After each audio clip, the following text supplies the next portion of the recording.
William Tess, ce terme d'écoterrorisme, il n'est pas choisi au hasard, évidemment, par le ministre de l'Intérieur, qui l'a martelé à plusieurs reprises, qui l'a redit quand on a relancé dans les questions. Est-ce que c'est un terme véritablement qui peut aller avec la situation, ou est-ce que vous dites c'est un bon mot, mais peut-être que ça va un peu loin? Non, nous, on porte le même thème que lui. Donc, on est parfaitement d'accord avec lui. On est content qu'il le fasse enfin parce qu'il est temps qu'un ministre de l'Intérieur décrive la réalité des faits. Un ministre de l'Intérieur, il n'est pas là pour calmer la situation ou pour être complaisant à l'égard de militants. Il est là pour reprendre une définition juridique et l'appliquer parce que le pouvoir exécutif est là pour appliquer la loi. Quelle est la définition du terrorisme? Un terroriste, c'est quelqu'un qui fait des actes de violence afin de faire passer un message politique.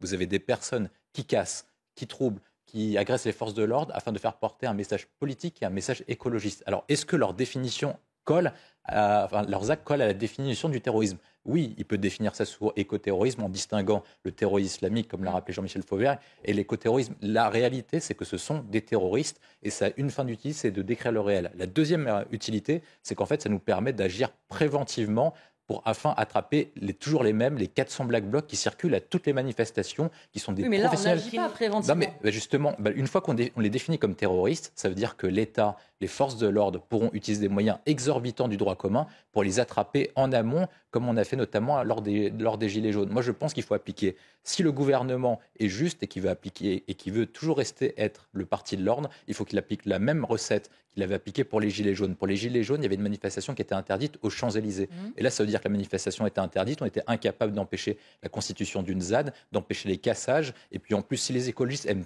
tant l'écologie punitive et qu'ils appliquent un principe pollueur-payeur, pourquoi est-ce qu'on ne leur appliquerait pas un principe qui est simple? Vous cassez, vous payez et vous êtes responsable de vos actes. Je pense qu'il est temps de restaurer l'ordre et pour cela, il faut décrire les mots justes et appliquer des sanctions qui sont justes et proportionnées. Moi, j'ai juste un mot à ajouter dessus. Parce que écoterroriste, je pense que la définition est parfaitement juste parce que ça peut regrouper plusieurs types d'actes. Vous avez les manifestations contre les bassines. Vous avez également les manifestants qui bloquent des centrales nucléaires. Vous avez des manifestants qui dégradent des biens d'utilité publique. Lorsque vous dégradez des biens d'utilité publique, des centrales nucléaires, des bassines d'eau qui sont dans l'intérêt général, est-ce que petit à petit, vous ne travaillez pas dans des définitions auxquelles vous agissez contre l'État? Qu'est-ce que c'est que le terrorisme? C'est imposer une terreur contre l'État, contre une population. Et est-ce que ces personnes-là n'agissent pas contre la population française et contre l'État français? Et si on applique cette définition, ça veut dire que la police pourra agir efficacement, ça veut dire que la justice pourra appliquer des sanctions proportionnées et on pourra avoir ces personnes-là hors d'état de nuire et les Français sortiront en sécurité et dans un meilleur état le lendemain que le jour précédent de la manifestation. William Tess, c'est intéressant, c'est presque mignon et naïf ce que dit cette dame. C'est-à-dire on va ranger, mais on va quand même surveiller le chantier, puis en même temps on va regarder les oiseaux. Quand on voit ce qui s'est passé samedi. Mais ce sont des personnes braves, ils donnent de leur temps pour une cause collective, donc je ne vais pas les critiquer individuellement à titre personnel. Par contre, c'est leur cause que j'attaque. Ce sont des anarchistes, des écologistes, des casseurs, des antifas et des Black Blocs. Moi, je pense que ces personnes-là nous ont emmenés dans le mur depuis 30 à 40 ans. Ils ont imposé une vision de l'écologie qui nous a coulé sur le plan énergétique, qui conduisait à des pénuries d'électricité, qui ont conduit à démanteler nos centrales nucléaires. Tout ça pour mettre 60 à 80 milliards d'euros sur des éoliennes et des panneaux solaires. Et toutes ces personnes-là, moi je pense, et je suis parti d'une simple, ils sont incarnés par Sandrine Rousseau, et tout ce qu'elle dit, et tout ce qu'ils disent, sont dans le contre, et c'est exactement le contraire de ce qu'il faut faire dans l'intérêt de la France. Vous prenez une décision de Sandrine Rousseau, vous prenez une déclaration, et vous faites exactement le contraire, vous avez à peu près 90% de chances que de ce qu'il faut faire et que le pays a dans le bon sens et sur l'ensemble des éléments. Alors ces personnes-là ont été maraboutées, je pense que ça porte un enjeu qui est principal et que je souhaitais aborder. C'est que notamment ils sont en train de marabouter des jeunes dans les écoles, en train de leur imposer une certaine vision de la vie, en train de leur dire qu'il ne faut pas travailler dans l'industrie, en train de dire qu'il ne faut pas travailler dans les centrales nucléaires et à cause de ça, ils vont couler une génération entière et notre pays pendant 20 à 40 ans. Et je pense que c'est ça qu'il faut combattre, malgré le fait que ce sont des personnes qui sont de bon fond et on critique trop souvent l'individualisme pour féliciter finalement des gens qui se battent pour des causes qui sont plus au-delà d'eux-mêmes. William Tess, c'est vrai qu'on entend de plus en plus de femmes qui font attention, qui ne rentrent plus forcément par les transports en commun, qui préfèrent payer plus cher en VTC pour se sentir en sécurité. Et on voit, et d'ailleurs, pour tout vous dire, dans la personne qui a fait ce reportage, a interrogé beaucoup plus de femmes que ça. Il n'y a pas une seule femme qui explique qu'il n'y a pas de problème. À un moment donné, qu'est-ce qu'on fait? Parce que finalement, on se rend compte du problème. Mais comment on peut protéger ces femmes quasiment individuellement dans leur quotidien? La vérité, c'est qu'on ne peut pas. Et par conséquent, l'art de vie à la française est menacé à la fois par la loi des grands frères, donc la loi islamique dans certains quartiers, la loi des gangs par d'autres et en fait par l'explosion de la délinquance. Et c'est-à-dire que quand vous êtes une femme, par exemple, j'ai différentes générations dans mon think tank et mon cercle de réflexion. J'ai par exemple un étudiant jeune qui est à Nantes et une personne qui travaille à Nantes. Et ce qu'elle raconte, c'est que les deux personnes, c'est qu'ils ne peuvent pas aller au centre-ville sans modifier leur comportement. Donc à partir du moment où vous faites des modifications de détour, vous prenez un VTC pour rentrer plutôt que prendre les transports en commun à Paris, et à partir du moment où vous changez profondément vos habitudes et votre mode de vie, des petits renoncements. Des petits renoncements petit à petit, ce qu'on appelle les petits accommodements raisonnables et qui font qu'en fait on perd petit à petit, ce qui fait qu'on a un art de vie à la française. Et je pense que le sujet essentiel, c'est de pouvoir y répondre sur tous les sujets avec une réponse multifactorielle. C'est que de toute façon, le président de la République l'a dit et Gérald Darmanin l'a dit, c'est qu'il y a un lien entre étrangers et explosion de la délinquance. Donc si par cas, vous voulez limiter la délinquance, vous êtes obligé de limiter notamment l'immigration, ou en tout cas arrêter notamment ceux de l'immigration qui foutent le bordel dans le pays. Parce que il y a toujours des bonnes immigrations. Mais en tout cas, ceux qui viennent pour foutre le bordel, ils doivent aller dehors. C'est le premier élément. Le deuxième point, c'est de faire expliquer, et ça va être un de nos sujets, c'est la question de la justice. C'est-à-dire qu'à partir du moment où des personnes ne respectent pas la loi, il faut qu'ils soient sanctionnés pour cela. Si vous dites à vos enfants, pour ceux qui en ont,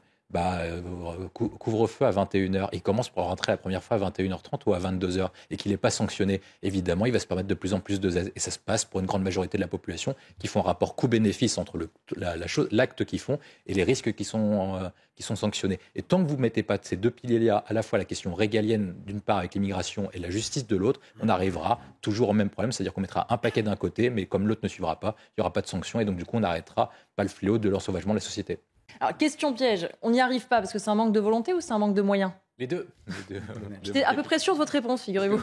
En fait, sur la question, vous avez des carcans administratifs, législatifs et européens sur la question des OQTF. C'est-à-dire que les réglementations sont comprises à la fois dans l'espace Schengen et dans les règles de la Convention européenne des droits de l'homme qui même ont été utilisées pour protéger en première instance l'imam Iqiyoussen sur la question du respect de la vie privée. Et tant qu'un gouvernement n'a pas la volonté politique d'aller combattre l'Union européenne ou de suspendre la participation de la France à la Convention européenne des droits de l'homme, vous ne pouvez quasiment rien faire en matière d'immigration. Et surtout, qu'il faut renégocier les accords bilatéraux avec l'Algérie, le Maroc et la Tunisie. Mais si un président de la République fait ça ou si un gouvernement fait ça, tout de suite, il sera accusé de racisme, etc., retour de l'époque coloniale. Et donc, tant que vous n'avez pas la volonté politique, vous êtes limité dans votre arsenal et donc le nombre d'OQTF que vous pouvez exécuter. Le deuxième point, c'est comment on faire concrètement.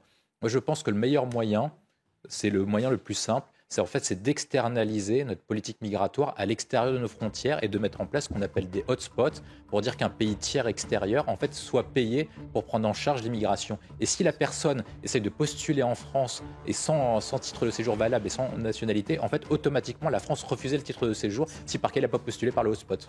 William Tay, on parle à la base d'une soirée d'Halloween qu'on imagine plutôt sympathique. Une fois de plus, ça rejoint d'ailleurs tout ce qu'on dit depuis le début de l'émission. On se rend compte qu'il faut quand même une vigilance particulière, que ce soir, des forces de l'ordre vont être mobilisées pour éviter qu'une fête plutôt sympathique se termine en violence urbaine contre les forces de l'ordre. Malheureusement, une fois de plus, mais maintenant, à chaque fois qu'il y a un acte symbolique ou une date symbolique, les forces de l'ordre sont mobilisées pour protéger les citoyens à la fois contre les menaces qui leur font face, mais également pour eux-mêmes. Parce qu'en fait, à chaque fois, les mêmes circulaires arrivent pour les jours de fête, c'est-à-dire que les stations-service n'ont pas le droit de vendre d'essence, etc., parce que vous avez des risques de voitures brûlées. Notamment dans les Alpes-Maritimes, effectivement. Le préfet des Alpes-Maritimes a interdit la vente de carburant, de combustibles corrosifs, de gaz inflammable. Et donc, le sujet essentiel, c'est celui-ci, c'est comment faire pour récupérer notre mode de vie et faire face à cet ensauvagement de la société. Il y a un pilier qui concerne l'autorité de l'État, c'est-à-dire que l'État doit être juste et doit être ferme. C'est le premier élément. Notamment, il faut lutter contre tout ce qu'on appelle des désobéissances civiles, raquettes, etc. organisées. Deuxième point, c'est la question de la justice. On en parle souvent, mais tant que la justice ne proposera pas de sanctions, on n'y arrivera pas. Le troisième point, c'est une question d'éducation. C'est-à-dire comment ça se fait que dans toutes les sociétés occidentales, c'est ce que montre le livre de la CIA, Le Monde en 2040, qu'on soit marqué à la fois par la polarité et la radicalisation. C'est qu'à l'époque, quand les personnes avaient un malentendu, ils l'exprimaient de façon verbale, parfois il y avait des agressions verbales. Et comment on arrive maintenant à des agressions de couteau et que ça part tout de suite en poing et en acte de violence gratuite. Donc il y a un véritable problème d'éducation vis-à-vis des plus jeunes générations et j'ai l'impression, au fil des temps que je vois, et comme j'ai différentes générations dans mon équipe, j'ai l'impression que les générations qui arrivent sont beaucoup plus radicales que celles que j'avais auparavant et celles qui étaient au-dessus de moi.